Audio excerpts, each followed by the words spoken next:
The 50% theory of life. I believe in the 50% theory. Half the time things are better than normal, the other half, they worse. I believe life is a pendulum swing. It takes time and experience to understand what normal is, and that gives me the perspective to deal with the surprises of the future.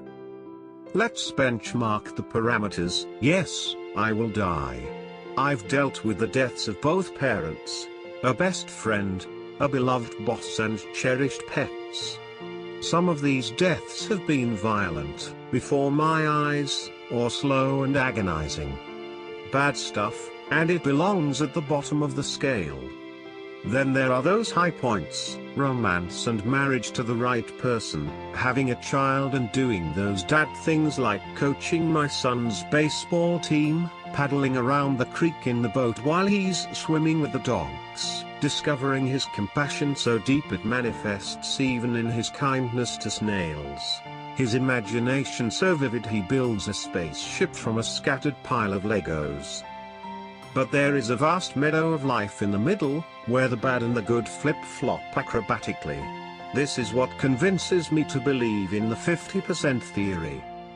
One spring I planted corn too early in a bottomland so flood-prone that neighbors laughed.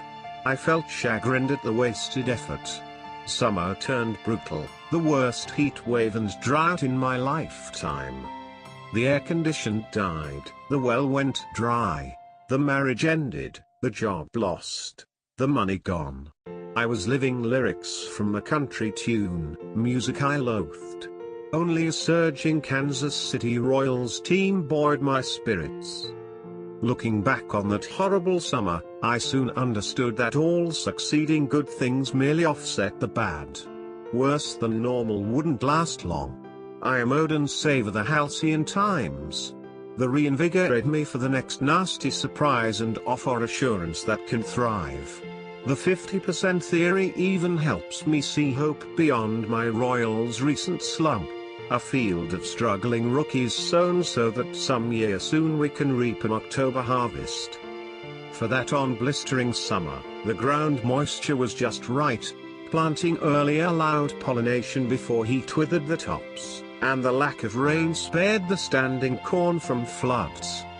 That winter my crib overflowed with corn, fat, healthy 3 to a stalk ears filled with kernels from heel to tip, while my neighbor's fields yielded only brown, empty husks.